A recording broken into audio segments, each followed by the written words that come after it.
네, 여러분 반갑습니다.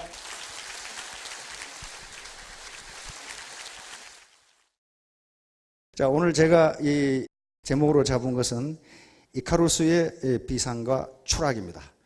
이카루스의 추락의 문제는요, 많은 예술가, 그리고 학자들, 조각가들, 그리고 심리학자, 철학자들이 탐구하는 주제입니다. 왜냐하면 이것이 인간의 문제이기 때문에 그래요. 인간의 문제. 모든 인간이 심리적으로 가지고 있는 현상이 이 두 가지 현상입니다. 비상과 추락이에요. 그러면 교황에 우리가 돈을 벌고 리더가 될 텐데, 나는 리더가 아닌데 그렇게 생각하실지 모르는데요, 전부 리더가 되십니다. 그리고 적어도 나 혼자밖에 없다고 생각하더라도 적어도 자기 셀프 리더예요. 자기는 자기가 끌고 가야 될 거 아니에요. 그렇죠? 자기가 자기의 삶을 자기가 끌고 가는 이 셀프 리더가 되어야 된단 말이에요. 나무 말만 지금까지 나무 인생, 나무 말만 듣고 살았다면은 이제 내 자신 이 주체적 결정에 의해서 내 자신을 끌고 가야 되니까 전부 리더입니다. 그래서 리더가 되실 분들에게 어떻게 해야 되는가, 어떻게 해야 나락으로 떨어지지 않는가, 어떻게 해야 빈곤에서 탈출할 수 있는가 하는 얘기를 하도록 하겠습니다. 자, 성공. 이제 여기 오신 분들은 너무 성공하러 오셨는데요, 과거 전통사회에서는 과거에 합격하면 성공했습니다. 평생 벼슬을 했고 권력을 누렸고 재물 생겼고 여자 생겼고 다 생겼어요. 그러나 일제강점기 그리고 근대 농경시대를 거치면서 출세의 개념과 성공의 개념이 점점 바뀝니다. 물론 최근 1980년대까지만 하더라도 고급 공무원 그리고 사자 돌림 직업을 가지면 평생 잘 먹고 잘 살았어요. 그러나 지금은 사자 돌림 직업을 가졌다고 해서 반드시 평생이 보장되는 게 아닙니다. 절대로 그렇지 않아요.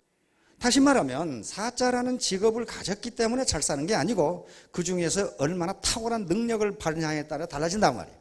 그러니까 직업의 종류가 미래를 보장하지 않는다는 거예요, 지금 이제.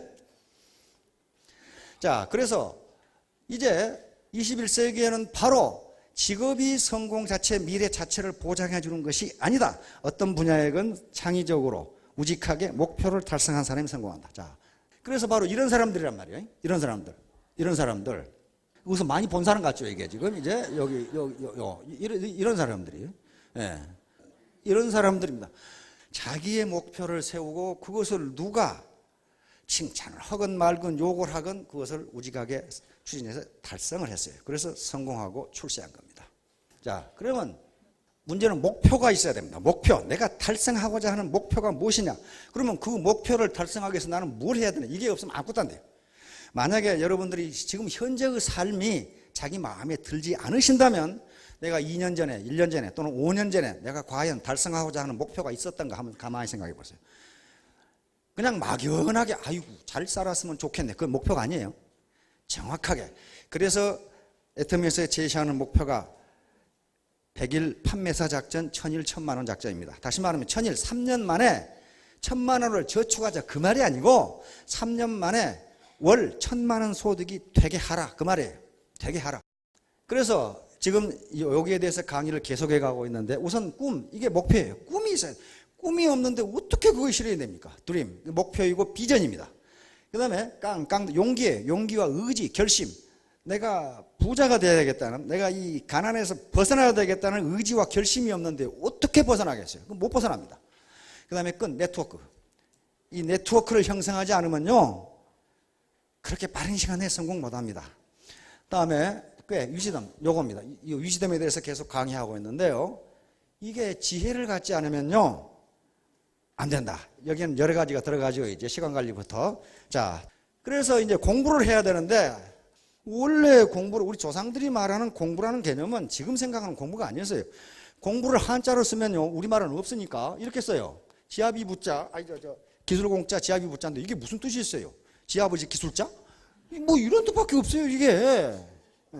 요게 지금 스터디를 번역해서, 영어에 스터디란 말이 있는데 스터디를 번역하다 보니까 이렇게 된 거예요, 지금. 그런데 한중일 3국이 있는데 우리가 가장 잘 번역했어요. 중국은 이걸 렌시 이렇게 번역했다고 합니다. 렌시는 책을 읽다 그 말이에요. 그러니까 현재 우리 사회에서 생각하는 공부가 딱 맞는 거예요. 책을 읽다. 그 다음에 일본은 뱅교라고.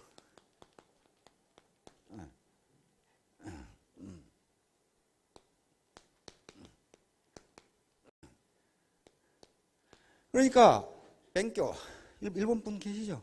하기 싫은 일을 억지로 하다 그 말이에요. 야, 번역 기가 막히게 한 거죠 이게. 이게 예? 하기 싫은 일을 억지로 공부처럼 하기 싫은 게 어디야 말이야 이게. 근데 공부를 바로 리엔시, 다시 말하면 책 영어나 국어나 수학을 하다 그러니까 하기 싫은 거예요. 그런데 우리 조상들은 스터디를 번역하는데 공부라고 번역해놨어요 저거. 공부는 여러분들 저 시내 가다 보면 뭐가 있습니까? 쿵후지죠. 쿵후. 이소룡 쿵후 있죠. 여기 중국말로 이름 쿵후예요. 쿵후. 다시 말하면 우리 조상들이 생각하는 공부는 뭐였냐면 수신이었어요. 수신. 몸을 닦는 거였단 말이에요. 수신.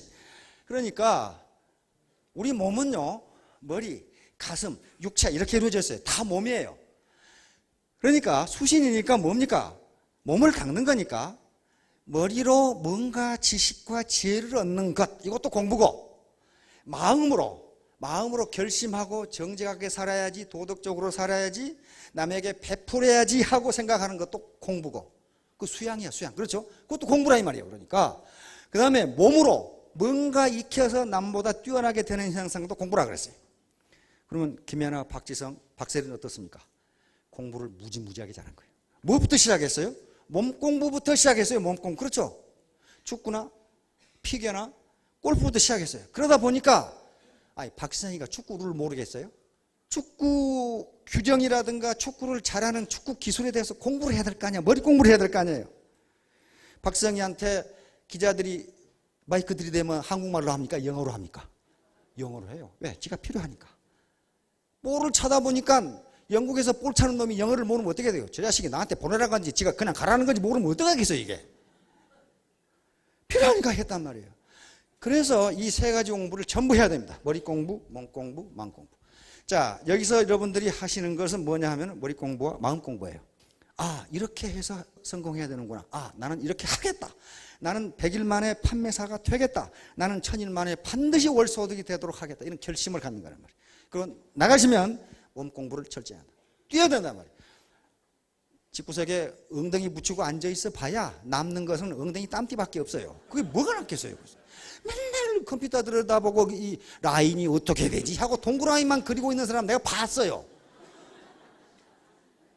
그거 봤다고. 그래가지고 뭐가 되겠어 그거 나중에는 실망해서 떨어져 나가더라고. 이카루스의 비상과 추락입니다. 이제 자, 이카루스라고 하는 인물이 누구인가? 이건 그리스 신화에 나오는 인물입니다. 그리스에 크레타 섬이라고 있습니다. 여기가 그리스고요. 여기가 크레타 섬입니다. 옛날 고대 고시국가 시대에 크레타 섬에 미노스 왕이 집권을 하고 있었는데 다이달로스라고 하는 기술자입니다. 공예의 기술자가 공예와 조각과 뭘 만드는 건축의 기술자가 크레타 섬에 와서 하도 기술이 좋으니까 미노스 왕의 총애를 받으면서 살고 있었습니다. 그런데 여기에서 다이달로스라는 이 기술자는 궁녀와의 사이에 카이루스라고 하는 아들을 낳게 됩니다. 자, 아들을 낳았는데 여기서 무슨 일이 벌어지냐 하면은 우두 신인의 계문을 낳은 미노스 왕기 88. 이 미노스 왕이 된 것은요, 일반적으로 부왕이 아들들에게 왕권을 물려줄 때 아들들 간에 치열한 권력 투쟁이 벌어집니다. 미노스 왕도 마찬가지였어요. 그래서 미노스가 왕이 되기 전 왕자 시절에 포세이돈 들어보셨죠? 바다의 신, 지진의 신, 말의 신입니다. 그런데 여기서 그리스나 로마 신화에 나오는 신은 우리 동양에서 생각하는 귀신이라든가 그런 신의 개념이 아니에요. 그냥 사람의 형상을 그냥 그렇게 한 거예요. 즉 인간들이 살아가는 모습을 묘사하기 위해서 약간의 능력을 가지고 있는 그런 이 인성을 부여해서 그런 존재를 신이라고 그랬습니다. 자, 요 포세이돈은요 항상 요 삼지창을 들고 있어요. 삼지창이 뭘 의미하냐면 비, 구름, 바람입니다. 비, 구름, 바람. 근데 어르신들 우리 단군 신화에 우리 단군 왕검이 신단수에 내려올 때 세 사람의 신하를 데리고 왔어요. 그게 뭡니까? 비, 구름, 바람이에요. 운사, 우사, 풍사. 그러니까 동양이나 서양이나 고대 사람들은 비가 어떻게 내리는지, 왜 구름이 없다가 느닷없이 나타나는지, 조용하다가 바람은 왜 부는지 굉장히 겁이 났을 거 아니에요. 그러니까 그런 것들이 하나의 신앙의 주제가 됩니다. 자, 이 포세이돈에게 부탁을 해서 미노스가 포세이돈 당신이 나에게 아주 기가 막히게 잘생긴 황소를 하나 보내주면 포세이돈이 나를 지지하고 있다 이렇게 미노스 국민들에게 이야기하면 내가 왕이 될 거다. 포세이돈은 그걸 보내줬어요. 그러니까 미노스 크레타 국민들은 미노스가 포세이돈의 지지를 받고 있네. 그래서 미노스가 왕이 됩니다. 왕이 되는데 왕이 된 다음에는 그 황소를 포세이돈에게 반납하기로 했어요. 반납하기로 했는데 미노스가 왕이 되고 보니까 화장실에 갈 때하고 나올 때하고 마음이 달라졌어. 이 황소가 너무 잘생겼거든. 그래서 뒤로 꼽을 쳐놓고 못생긴 황소를 갖다 줬어요. 여기 가져왔습니다 하고. 중간에 배달 사고 내는 놈 많죠. 뇌물 왔다 갔다 할 때. 그거 똑같아요. 분명히 주라고 줬는데 저놈은 못 받았다고 그러거든. 요놈이 가로챈 거거든 지금. 그러니까 잘생긴 황소는 꼽을 쳐놓고 못생긴 황소를 반납하니까 포세이돈이 그래도 신인데 이 자식 봐라. 이놈 새끼를 내가 벌을 줘야 되겠다 하고 벌을 줍니다. 벌을 주는데 어떤 벌을 주냐 하면은 미노스 왕의 왕비 파시파에가 그 황소에게 반하는 벌을 줘요. 홀딱 반해버려. 그냥 왕비가 황소를 보고 그래가지고 저 황소하고 결혼했으면 좋겠다 이렇게 된 거야. 이제 이렇게 된 거야. 그게 바로 포세이돈의 지금 이 마법을 건 거야. 근데 파시파의 왕비의 눈에는 황소가 자기 연인으로 보이지만 황소 눈에는 그 뭘로 보여? 이거 아무것도 아니거든. 이거 아무것도 아니거든. 그래서 황소하고 어떻게 결혼을 할 수 있을까를 생각하다가 다이달로스, 조각을 기가 막히게 하는 다이달로스에게 아주 기가 막힌 암소를 하나 만들어 달라고 그랬어요. 나무로. 겉으로 보기에는 완전히 암소야. 그래서 그 마치 트로이의 목마처럼 그 암소 속에 파시파의 왕비가 들어가서 그 황소와 관계를 해서 아들을 낳습니다. 그게 미노타우로스라는 아들이에요. 자, 요게 암소입니다. 지금 암소를, 요게 파시파의 왕비예요. 이건 엄청나게 많은 의미를 내포하고 있고 이것이 예술의 주제가 되기 때문에 그림입니다. 이게 다이달로스입니다. 이렇게 줘요.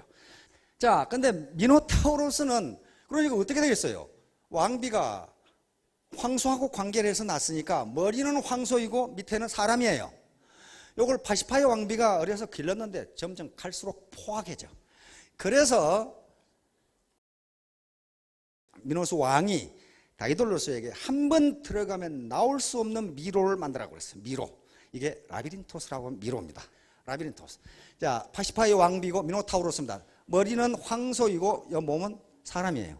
요걸 낳은 거예요, 지금. 어려서 이렇게 길렀는데 점점 포악해져서 기를 수가 없으니까 라비린토스, 미로에다 가둬버립니다. 여기 가두면 못 나오게 만들어 놓은 거예요, 이제. 이것을 다이달로스가 만들어줍니다. 여기 가둬버렸어요.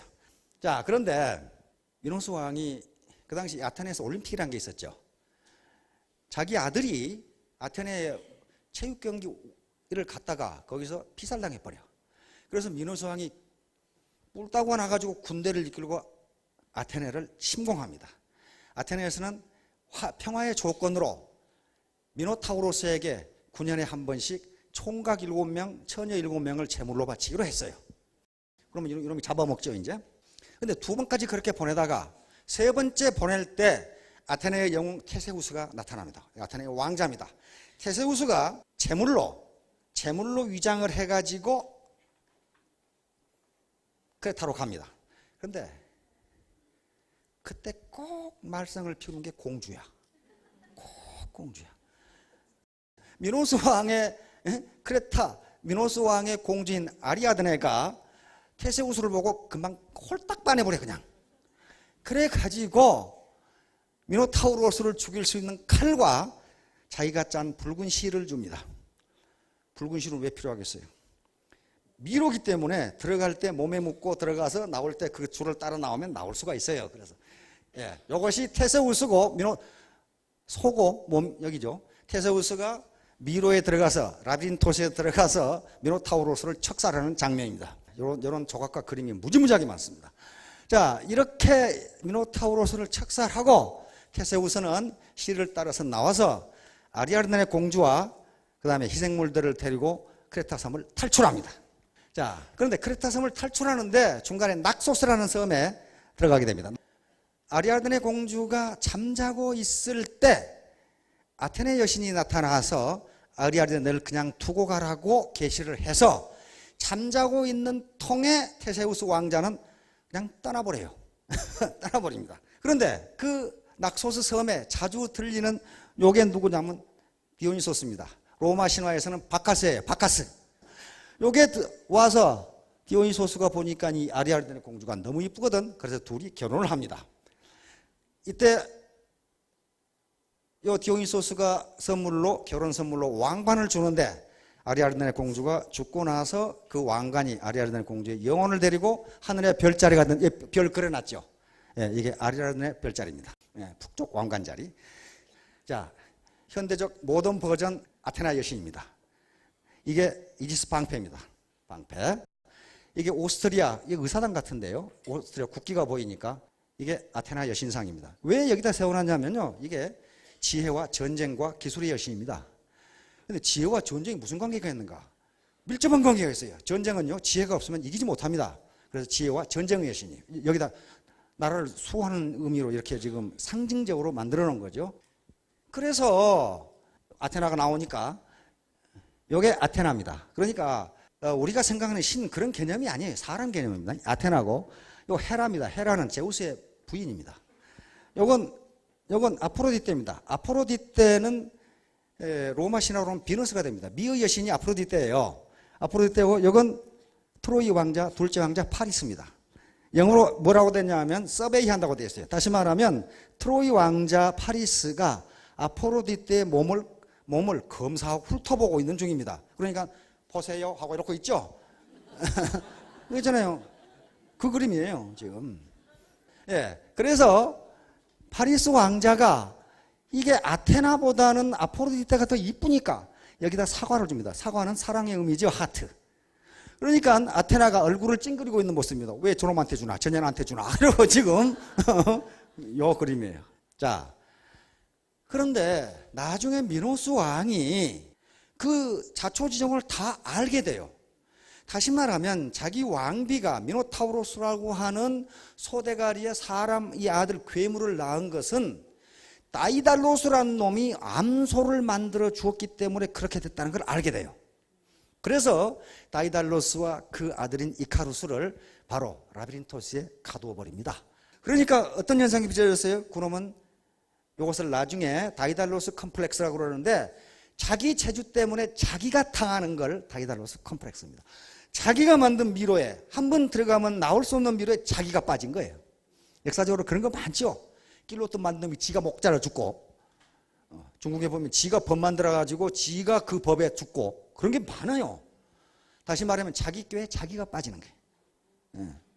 자기 장점 때문에 자기가 망가지는 것을 다이달로스 컴플렉스라 그러는데 바로 그렇습니다. 이게 갇혀버렸어요. 이카루스하고 그 갇혀버렸어요. 그런데 문제는 이 미궁에서 탈출을 해야 될 거 아니에요. 그런데 걸어서는 탈출을 할 수가 없어요.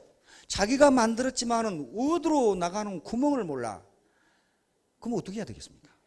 하늘로 솟아오르는 수밖에 없어요. 그렇죠? 하늘로 날아가는 수밖에 없어. 그게 크레타 섬이니까 그 배를 전부 다 왕이 통제하고 있으니까 바다를 건너갈 수가 없잖아요. 나올 수도 없고.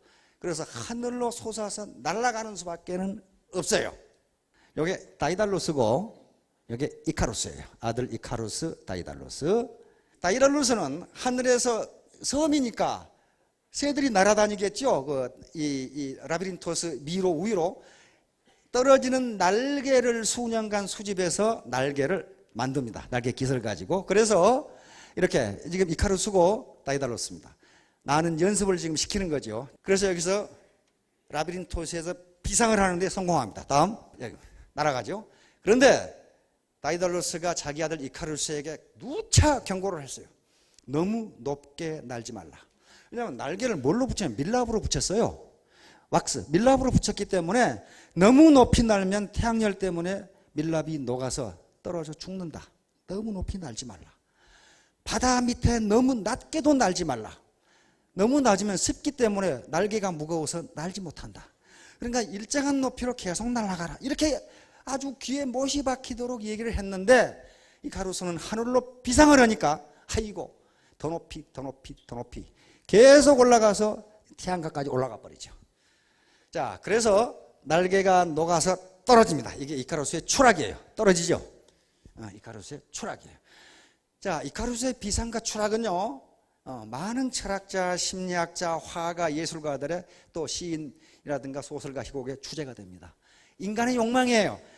날개를 달면 한없이 올라가고자 하는데 그러다가 어느 날 그냥 갑자기 처박혀요. 네. 이게 아주 가장 유명한 그림 중에 하나입니다. 이게 이카루스의 추락인데 이카루스가 어디 있는지 한번 보세요. 잘 안 보여. 그렇죠? 안 보이는데 잘 보면 보여요. 여기요. 여기 팔만 하나 보이네. 여기 팔. 머리도 없고 팔만 하나. 나중에 자세히 보면 이쪽에 발도 2개 나와 있어요. 자, 그런데요. 여기서 밥 깔고 있죠. 밥 깔고 있는데 이 자식이 빠져 죽든 말든 아무 관심이 없어요. 이 사람은 양치고 있는데 이놈이 사람 살리라고 고함을 지는데 니깐 놈이 빠져 죽고 말고 내가 무슨 상관이 있어? 더 한심한 사람은, 아니 한심한 아니라 무관심한 사람은 옆에 낚시질하고 있는데 여기 빠져 죽는데 낚시에만 관심이 없지 아무 관심이 없어. 빠져 죽는데. 다시 말하면요, 인간이 자기 능력 이상으로 분수에 맞지 않게 욕심을 부리다가 추락한 사람에 대해서는 아무 관심이 없다. 새끼 잘 됐네. 그렇게 생각합니다. 지금 현재 우리 그 꼴 보고 있죠. 다시 말하면 너무 태양 가까이 올라가다가 왁스로 붙인 날개가 진짜 지 날개가 아닌데 그게 떨어진 겁니다.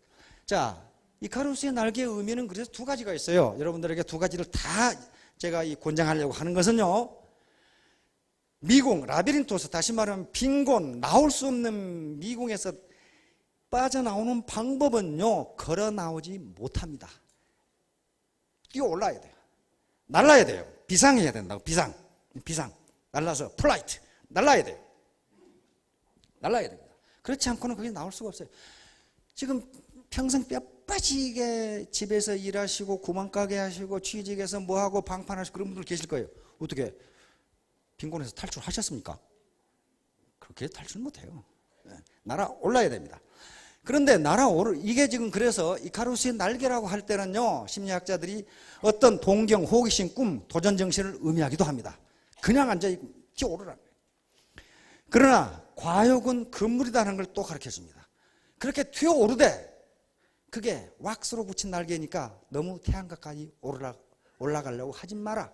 너무 바닥으로 날지도 말라. 그것은 습기 때문에 날개가 무거워져서 바다에 빠진다. 그 얘기거든요. 이게 뭡니까? 동양에서 얘기하는 중용우도입니다. 중용우도. 자, 바로 이카루스 컴플렉스, 다이다로스 컴플렉스 아까 제가 설명을 했습니다. 분명히 그 미로에서 빠져나올 수 있는 방법이 있는데, 치솟아서 나올 수 있는 방법이 있는데 그걸 안 하는 거예요. 이게 이카루스 컴플렉스예요. 안 하는 거예요. 현상의 안주. 여기서 빠져나와야 되는데 아이고 나는 안 돼. 이게 이카루스 컴플렉스입니다. 그런데 마찬가지로 다이다로스 컴플렉스는 자기가 가진 기술, 자기가 가진 장점 때문에 자기가 미궁에 빠지는 거예요. 이걸 다이다로스 컴플렉스라. 그런 사람이 많아요. 내가 누군데? 내가 서울대 나왔거든. 서울대 나오면 뭐합니까? 미로에서 빠져나오지 못하면 그 장점이, 자기가 가진 서울대학을 나왔다 또는 내가 고관 대작이었다, 그 장점이 자기를 붙들고 미로에서 못 빠져나오게 하는 거. 이게 다이다로스 컴플렉스라고 얘기를 해요. 자, 이건 동양의 과유불급하고 똑같습니다. 논어에 있는 말입니다. 지나친 것은 미치지 못함과 같다. 지나친 것은 미치지 못함만 못하다. 그런 말은 없습니다. 이 유자가 같을 유자예요. 자공이라는 사람이 있는데요. 이 공자의 10대 제자 중에 한 사람입니다. 자공이 물었어요. 사여, 상야, 숙현. 사는요, 자장의 이름이 사입니다. 요거 상은 자하. 둘 다 아주 뛰어난 제자인데, 자장하고 자하는 누가 낫습니까? 누가 현명합니까? 이렇게 물었어요. 그러니까 공자가 대답하기를, 자장은 지나치고 자하는 미치지 못한다. 그러니까 요 자공이 뭐라고 하냐면, 그러면 지나친 놈이 더 현명합니까? 이렇게 물었단 말이에요. 그러니까 공자가 no, 과유불급 이렇게 딱해요. 지나친 것과 미치지 못한 것은 똑같다. 다를 바가 전혀 없다. 다시 말하면 중용지도, 중용의 도를 택하지 않았기 때문이다. 그런 얘기입니다. 자, 애터미 사업에서도 과유불급이 진리다. 다시 말하면 너무 지나쳐도, 너무 욕심을 내가지고 너무 빠른 시간 내에 부자가 되고 직급으로 올라가려고 하면 반드시 요즘 우리 사회에서 많이 쓰는 꼼수를 쓰게 돼요. 꼼수. 꼼수를 써가지고 나중에 추락을 하는 걸 내가 많이 봤어요. 지금도 헤매는 사람이 있어. 그거 하다가. 그러나 또 미치지 못한 거. 아까 엉덩이에 땀띠 나도록 컴퓨터만 들어봐고 동그라미만 그리고 있는 사람이 있어요. 그것도 안 된다. 그래서 중용지도. 자기 있는 힘껏 뛰는데 얼마를 뛰어야 되냐는 거야. 다음. 자, 스트레치 목표. 요건 G2에 잭 웰치라고 하는 탁월한 경영자가 있었습니다. G2가 한창 막 몰락 또는 어떤 현상 유지하고 있을 때 G2를 세계적인 기업으로 다시 끌어올리는 사람이 잭 웰치 회장입니다. 이 양반이 목표를 정할 때 스트레치 목표, 스트레치 고울이라는 걸 제시를 했어요. 다시 말하면 목표를 너무 낮게 잡으면 그거 힘껏 노력 안 해도 달성되니까 창의성도 안 나오고 일도 열심히 안 한다 그 말이에요. 그런데 목표를 지나치게 높게 잡으면 백날해도 안 되니까 처음부터 포기한다 그 말이에요. 그러겠죠. 실제로 경영학자들이 연구한 바에 의하면 그렇게 나와요. 그러면 어느 정도 목표가 좋으냐? 잭 웰치는 스트레치 목표. 스트레치가 뭐 스트레칭 하는 거야. 팔을 쭉 뻗어서 이렇게 해서 닿는 목표. 이건 닫을 수가 있잖아요. 이거 뻗고 이거 올리면 닫을 수 있죠. 다시 말하면 잭 웰치는 그것이 자기가 통상적으로 열심히 일했을 때보다 20 내지 30% 많은 목표 이렇게 했어요. 그게 달성했을 때 쾌감이 있어요. 너무 높이 잡아놓으면 달성 못하면 실망감이 들거든요. 그래서 그렇게 잡은 게 100일 판매사 작전, 1000일 1000만 원 작전이에요. 여기 있는 사람들은요, 1000일 1000만 원이 아니에요. 1000일 2000만 원, 3000만 원, 5000만 원까지 한 사람이 있어요. 근데 그것은 뭐 재수가 굉장히 좋았다고 뭐 생각합시다. 이 운이라는 건 반드시 있어요. 여기 오신 것도 상당히 운이에요 지금. 운 좋은 사람과 운 나쁜 사람 알죠? 전에 내가 늘 얘기했죠. 재수 없는 놈은 뒤로 넘어져도 코가 깨지고 재수 좋은 놈은 쇠똥에 미끄러져도 이쁜이 치마 밑으로 넘어진다고. 이게 재수 같이 넘어지는데 어떤 놈은 코가 깨지고 어떤 놈은 이쁜이 치마 밑으로 넘어진다 이 말이야. 재수 없는 놈은 비행기 타고 가다 뱀에 물린다고. 저번에 그 기사 보니까 그랬더라고. 어떤 놈이 비행기에 악어를 가지고 왔는데 그 놈은 악어가 보따리를 풀고 나와가지고 비행기에서 악어한테 물려가지고 말이야. 그 재수 더럽게 없는 거죠 이게. 그런데 이런 정보를 얻을 수 있다는 것 자체가 재수가 있는 거예요 지금. 자, 그래서 이 벌써 운은 있으니까 이제 자기 노력입니다. 운은 움직인다고. 원래 운자가 움직일 운자입니다. 그렇죠? 운자가 움직일 운자니까 운은 움직인다 그런 말이에요. 자기가 준비를 하고 기다리면 운은 움직여서 나한테 온다 그런 말이에요. 주역에서도 그런 식으로 해석을 합니다. 그러니까 운은 가만히 있는데 오더라 그런 건 없어요. 그런 건 없어요. 그것은 마치 감나무 밑에 입 벌리고 서서 홍시가 떨어져라 하고 떨어지는 게 똑같아요. 홍시가 있으면 올라가서 따먹으면 되는데 왜 그 입 벌리고 앉아 누워있냐 말이에요. 자, 그런데 이 중용의 문제는요, 아리스토텔레스는 모르시면 거의 없을 거예요. 중용의 덕과 행복. 양반 아까 그림에서 이렇게 인간 세상을 가리키고 있는데 인간이 행복하게 살는 것이 무엇이냐는 건 굉장히 많이 이야기했습니다. 다시 말하면 중용의 덕을 지키는 게 행복을 가져다 준다. 지금 그런 얘기예요. 그러면 충동과 감정을 억제하고 이성에 따른 행동. 야, 이 말이 무슨 말이냐면요. 우리 용기라는 덕목이 있습니다. 용기. 이것은 우리가 항상 상당히 긍정적으로 평가하는 덕목이에요. 용기, 칼리지. 그런데 아리스토텔레스가 뭐라고 설명하냐 하면은 용기가 지나치면 만용이 되고 용기가 부족하면 비겁이 된다. 용기는 만용과 비겁의 중용을 지킬 때 있는 것이다. 그런 말이에요. 전략이 있습니다. 전략이라는 것은 좋은 것인데 전략이 지나치면 인색이 되고 전략이 부족하면 낭비가 된다. 그러므로 전략은 중용을 지켰을 때 나오는 것이다. 이런 얘기예요 지금. 그랬을 때 인간은 행복해진다. 그렇죠? 행복해진다. 긍지가 있어요. 긍지는 좋은 것으로, 프라이드죠. 긍지는 좋은 것인데, 긍지가 지나치면 자만이 되고, 그렇죠? 긍지가 부족하면 굴욕이 된다. 이런 식으로 되는 거예요. 그러니까, 아리스토텔레스가 그 책에서 이렇게 써놨어요. 그래서 중용, 제비와, 그래서 유명한 말을 합니다.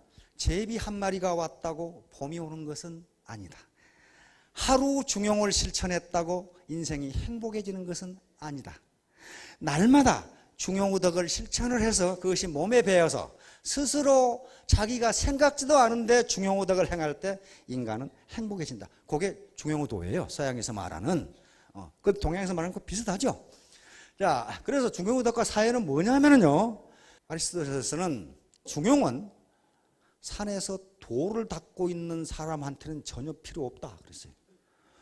왜냐하면 산에서 돌을 닦고 혼자 사는데 그놈이 오줌을 아무거나 싸건 나무에다 주먹질을 하고 무슨 상관이 있어요. 인간 세상하고. 그러므로 중용은 사회를 이루고 더불어 살아가는 사람들에게 필요하다. 그렇죠? 왜? 내 행동이 다른 사람에게 영향을 주니까. 그래서 그 유명한 인간은 사회적 동물이다. 그 당시 사회라는 게 도시국가니까 인간은 정치적 동물이다. 그 말이에요. 그러니까 여기에서 중용의 덕을 실천하면서 사는 게 모든 사람의 행복을 가져온다. 그러므로 국가, 사회, 조직은 어떤 특정인의 것이 아니고 모든 사람의 행복을 위해서 존재한다. 그런 얘기를 한 거예요. 그러니까 애터미는 어떻습니까? 어떤 특정인의 돈벌이를 위해서 존재하는 것이 아니고 모든 사람이 골고루 행복하게 살기 위해서 존재한다. 그렇게 생각하시면 돼요. 이게 중용의 덕이에요. 자, 이게 아리스토텔레스입니다. 자, 이 그림은요, 미켈란젤로 라파엘 아시죠? 르네상스 최고 작품 중에 하나로 꼽는 작품인데 아직 저는 못 봤어요. 바티칸 궁전 벽화로 있답니다. 여기에 지금 아테네 학당입니다. 아테네 학당은요, 플라톤의 학교입니다. 이 학당을 아카데미라고 그랬어요. 그래서 지금 아카데미 그러면 대학을 의미합니다. 그런데 여기에 지금 플라톤과 아리스토텔레스가 걸어오고 있고 여기에 그 당시에 아테네의 현자들이 다 들어가 있어요.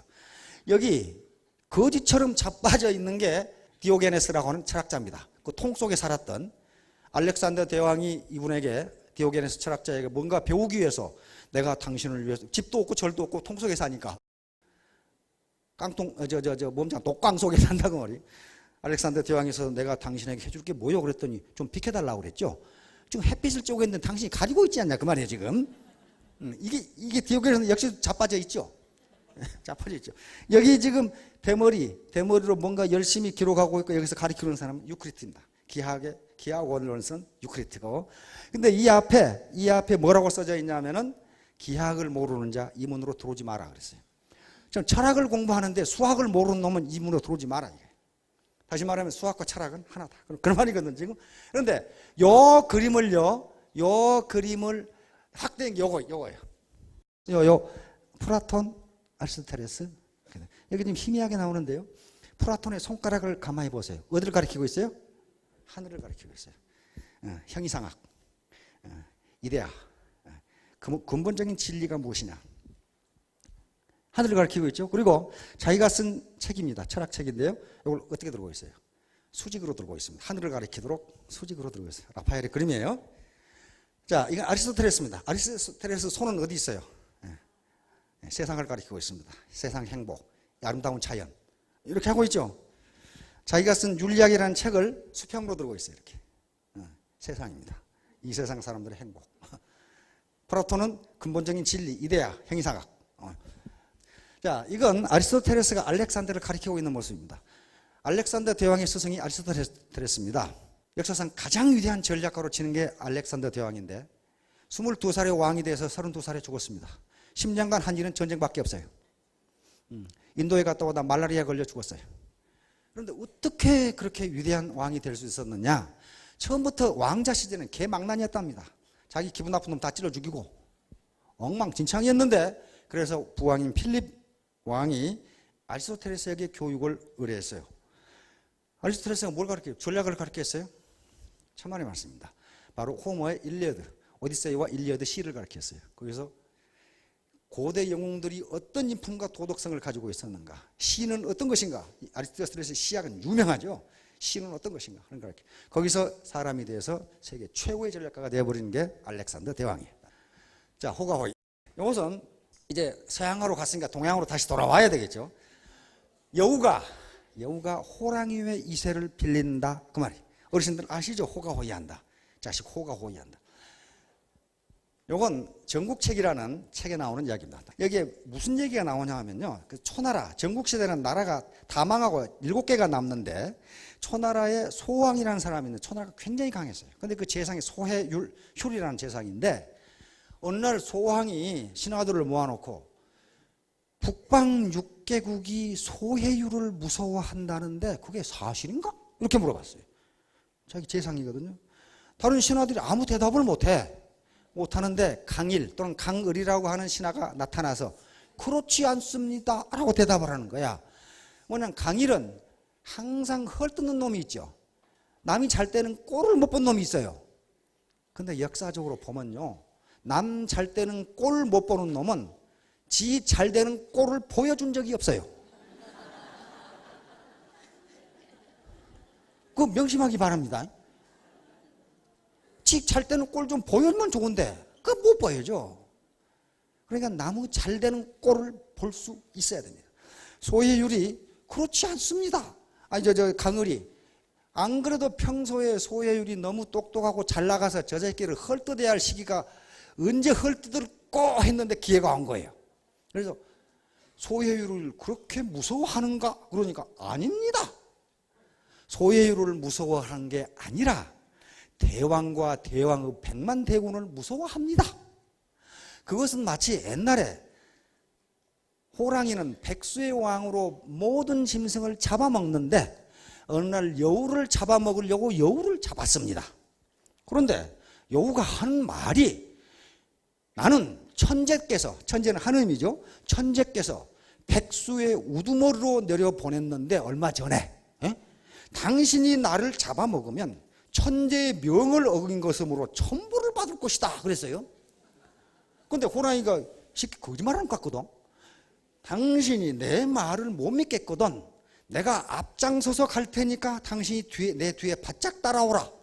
그러면 모든 짐승들이 나를 보자마자 도망갈 것이다. 그래서 따라가 봤어요. 따라가니까 정말 보자마자 다 도망가요. 근데 사실은 짐승들이 보고 도망간 건 뒤에 호랑이 때문에 도망가서. 근데 여우가 보세요, 나를 보자마자 도망가잖아요. 둔한 호랑이는 그런가 보다 그렇게 생각. 이게 호가호이예요. 그러니까 호가호이는 어떤 권력자의 권력을 빙자해서 자기 권력을 휘두르는 겁니다. 요놈 보고 놀래 도망갔는데 저 보고 놀래 도망갔다고 지금 이렇게 요거예요. 이렇게 다 도망가면 이놈 보고 도망가는 건데 이렇게 된 거란 말이에요. 그러니까 어떤 권력자의 빌붙어서 자기의 이권과 돈을 챙기는 사람을 호가호이한다, 이렇게 나쁜 뜻으로 얘기합니다. 지금 줄줄이 감옥에 가고 있는 사람들이 호가호이한 사람들이요. 거기가 그렇게 권력이 있는 자리, 돈이 있는 자리가 아니에요. 근데 뒷배경 호랑이 요걸 빙자해서 내 그러다가 폐가 망신하는 놈 많이 봤어요. 자, 그렇듯이 다른 원천으로 쓸 수가 있습니다. 다시 말하면 권력의 원천이 어디냐 하는 거예요. 권력의 원천이 어디냐? 내가 똑똑해서 돈 벌고 성공한다고 생각하지 말라는 거예요. 뒤에 어떤 파워가 있기 때문에 내가 이 파워를 발휘할 수가, 권력을 행사할 수가 있다. 지금 그런 얘기예요. 여기에 리더들이 있고 중간 리더들이 있는데 리더들이 권력을 행사해서 이 사람들을 뜻대로 부립니다. 권력은요, 원래 학문 용어로 꼭 정치 권력만을 의미하는 것이 아니고, 권력은 뭘 권력이라고 하면요, 내가 원하는 대로 상대방을 행동하게 하거나 내가 원하지 않는 행동을 상대방이 못하게 하는 능력, 이걸 권력이라고 그래요. 리더는 그 능력 가지고 있죠. 집에서 제일 권력 있는 사람은 아버지예요. 왜? 아들이 뭐 하려고 하면 하지마 임마! 자식 말이야. 그거 뭐예요? 내가 원하지 않은 행동을 못하게 하는 거예요. 그게 권력입니다. 그러면 여기서 지금 이 권력을 행사하는데 이 사람들이 권력을 행사할 수 있는 것은요, 권력의 원천이 자기에게 있지 않습니다. 천만의 말씀이에요. 자기가 똑똑해서 권력을 행사하고 돈을 번다고 생각하면 큰 착각이에요. 요 뒤에 요 사람이 존재하니까 권력을 행사할 수가 있어요. 권력은 여기서 나와요. 그러면 요 사람은 뭐 권투 선수도 아니고 레슬링 선수도 아니고 권력이 어디서 나올까? 왜 이 사람이 권력을 행사하고 리더들을 통제할 수 있을까? 그것은 애텀이라고 하는 회사가 있기 때문에 가능합니다. 이게 무너지면요, 요 사람 말 들을 사람 한 놈도 없어요. 내가 확인해 봤어. 말 들을 거라니까 안 듣는데. 안 듣는데. 다시 말하면, 그럼 이 사람들이 이 사람 말 듣겠냔 말이에요. 안 들어요. 네가 뭔데? 왜? 권력의 원천이 없어져 버렸어요. 그러면 이 회사가 그런 권력, 파워를 행사할 수 있는 것은요, 누구 때문에 그러냐면 이 고객 때문에 그래요. 고객들이 이 물건을 사주기 때문에 이게 무너지지 않고 존재하고 줄줄이 도미노처럼 권력을 행사할 수 있어요. 그러니까 이 회사를 망하게 하는 굉장히 좋은 방법은 여기를 교란시키면 돼요. 이게 물건 형편없어. 새끼들 아주 비양심적인 놈들이야. 이렇게 해서 이게 무너지면요, 그대로 무너져요. 자, 이건 역으로 생각하면요, 여러분들이 돈을 벌고 그 다음에 회사가 영속적으로 존재를 해서 유산 상속을 해주고 이렇게 가려면요, 이게 무너지면 안 되고 이게 무너지지 않게 하려면 이게 기반이 돼야 돼요. 요 사람들은요, 여기에 존재하는 것이 여기만 존재하는 것이 아니고 뺑 돌아서 여기도 존재해요. 다시 말하면 대통령이 무소불위의 권력을 행사하지만 그것을 뒤집어 버릴 수 있는 사람이 그걸 당하고 있는 국민들이에요. 그렇잖아요. 국민들이에요. 따라서 모든 권력은 우리 헌법에 뭐라고 돼 있어요? 모든 권력은 국민으로부터 나온다. 그건 맞는 말이에요. 그걸 나중에 언젠가 다시 그 주제로 얘기하겠지만 제주복주라고 합니다. 바닷물은 배를 띄우기도 하지만 배를 뒤집어 엎어버릴 수도 있다. 그런 말이에요, 지금. 이게 지금 바닷물이에요, 바닷물. 이 바닷물은 여기도 있고 여기도 있어요. 여기서 이렇게 해줄 때는요, 배를 띄우지만 이 사람들이 썽이 나면은 배를 뒤집어 엎어버릴 수가 있어요. 따라서 우리는 어떻습니까? 여기 사업자, 전부 리더가 되실 분들인데 나만 잘 먹고 잘 살면 된다가 아니고 도미노처럼 연결되어 있기 때문에 하나가 무너지면 다 무너지게 돼 있어요. 이게 네트워크입니다. 네트워크. 일반 기업은 그렇지 않아요. 뭐 사원 하나 나가면 다른 놈 하나 채우면 돼요. 그렇지가 않습니다. 네트워크는 휴먼 네트워크, 인간 그물망이기 때문에 하나가 구멍 하나 찢어지면 다 찢어져요. 자, 다음. 자, 수락석출. 이것은 소동파의 시에서 나온 겁니다. 소동파의 시에 적벽부가 있는데 전 적벽부, 후 적벽부가 있어요. 여기에 적벽부를 두 번 여름에 놀러 가고 가을에 놀러 갔는데 여름에 놀러 갔을 때는 물이 많이 차 있었어요. 가을에 놀러 가니까 물이 빠져가지고 돌이 드러나 있어. 그래서 시 중에 수락석출이라는 말이 있습니다. 물이 빠지자 돌이 드러났네, 그 말이에요. 이것은 오늘날 어떤 의미로 쓰냐 하면은 일에 흑막이 거치자 그 진상이 드러난다, 그런 말이에요. 지금 많은 사람들이 줄줄이 감옥에 가 있는 것은 권력이라는 물이 차 있을 때는 그 밑에서 이상한 짓을 하는지를 몰랐어요. 가려져 있었어. 근데 그게 물이 빠지니까 레임덕 현상이 나타나니까 돌이 드러나는 거예요. 이놈들 봐라, 이런 짓 했네, 이렇게 되는 겁니다. 그러니까 애터미 사업을 하건 무슨 사업을 하건 뒤에서 꼼수를 부리고 있으면 처음에는 잘 몰라요. 나중에 돌처럼 드러납니다. 이걸 사필 규정이라고 그럽니다. 처음에는 꼼수를 쓰는 것이 잘 되는 것 같지만은 모든 일은 올바른 방향으로 진행된다는 거예요. 규착된다, 그 말이거든요. 예, 소동파의 시에 나옵니다. 다음. 예, 이게 적벽부입니다. 이건 삼국지에서 최대의 전투 중에 하나가 적벽대전이죠. 소동파가 간 곳은 이곳이 아닙니다. 이름은 똑같은데 적벽이라는 이름이 똑같은데 이 적벽대전을 생각하면서 부를 썼습니다. 자, 사불범정, 사사로운 것이, 즉 삿된 것이 올바른 것을 범하지 못한다, 그런 말이고요. 인과응보는 다 아시죠? 종두둑두, 콩을 심으면 콩을 얻는다. 종과 득과는 오이를 심으면 오이를 얻는다. 우리 속담에 콩 심은 데 콩 나고 팥 심은 데 팥 난다. 다시 말해 세상에 공짜는 없다, 그 말이에요. 자기가 노력한 대로 얻고 자기가 배운 대로 그리고 베푸는 대로 얻는다, 그런 얘기입니다. 자, 한계효용 최강의 법칙, 이건 경제학에서 가장 유명한 법칙 중에 하나가 한계효용 최강의 법칙입니다. 모든 재화를 소비하면 할수록, 많이 가지면 가질수록 추가로 얻는 재화의 가치는 떨어진다, 그런 말이에요. 지금 이것은 대단히 유명한 법칙이고 이것이 없이는 현재 경제 정책이나 경제 이론이 되질 않습니다. 모든 경제 정책은 여기에 따라서 합니다. 예를 들면 우리가 목마를 때 물을 마신다고 생각해 봅시다. 첫 모금이 어떻습니까? 그냥 꿀맛이죠. 점점점 소비를 늘려가면 한계 효용이 제로가 되는 시점이 돌아와요. 그때 딱 그릇을 놓으면 아우 시원해. 그게 그때 한계 효용이 제로예요. 거기다가 이마 더 마셔. 그럼 어떻게 됩니까? 그때부터는 한계 효용이 마이너스가 된다고 이야기합니다. 마시면 마실수록 점점 효용이 떨어져요. 만족이 떨어져. 밥도 마찬가지예요. 배고플 때 밥 먹으면 처음에 꿀맛 같다가 점점 한계 효용이 제로가 되면 숟갈을 딱 놓습니다. 그런데 이마 더 먹어. 그럼 어떻게 됩니까? 마이너스가 돼요. 이런 식으로 모든 재화는 소비하면 할수록 가지면 가질수록 그 효용이 떨어져요. 그런데 그렇지 않은 게 두 가지 괴물이 있는데 돈과 권력입니다. 돈은 가지면 가질수록 더 많이 갖고 싶어요. 99만 원 가진 놈이 100만 원 채우기 위해서 10만 원 가진 놈한테 만 원 뺏는다 그런 말이에요. 다시 말하면 99만 원 가진 놈은 만 원이 무지무지 귀하게 생각되는 거예요. 그럼 만 원만 있으면 100만 원을 채운단 말이에요 지금. 자, 권력도 마찬가지입니다. 두 개는 중독성이 있어요. 중독성이 있습니다. 마약 중독되듯이 마약은 중독되면 많이 먹으면 많이 먹을수록 나중에는 더 많이 먹어야 돼요. 그래야 효과가 나타나죠. 돈이나 권력도 처음에는 아주 기가 막히게 좋죠. 그러다가 많이 가지면 가질수록 더 많이 가져야 겨우 효과가 나타나요. 자, 그런데 이것의 결말은 끝은 무엇인가? 바로 이카루스의 추락이. 진시황입니다. 자기 권력을 영원히 그 자식 대대로 물려주고 싶었어요. 그래서 불로초를 가져오라고 했는데 갖다 준 게 수은이었습니다. 수은 중독으로 죽었어요.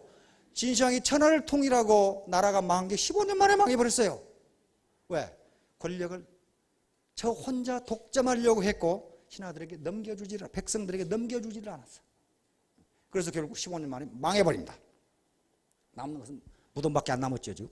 자, 이와 같이 중독의 끝은 바로 자기의 이카루스의 추락입니다. 추락하는데 보통 추락하는 게 아니에요. 추락한 다음에 아까 그 그림에서 봤다시피 그 사람이 추락해서 물에 빠져 허우적거리는데 관심을 가진 놈이 한 놈도 없다 그 말이야. 아이고 잘 됐네 자식 말이야. 까불더니 잘 됐네. 이렇게 돼버린다 그 말이에요. 여러분은 또 지금 이제 라비린토스에서 탈출을 하실 건데 중형지도를 걷기 바랍니다. 너무 낮게도 말고 너무 성급하게도 말고 중형지도를 걸으면은 젠틀맨으로서 그리고 정승처럼 대접을 받게 될 겁니다. 여러분 모두 성공하시기 바랍니다. 감사합니다.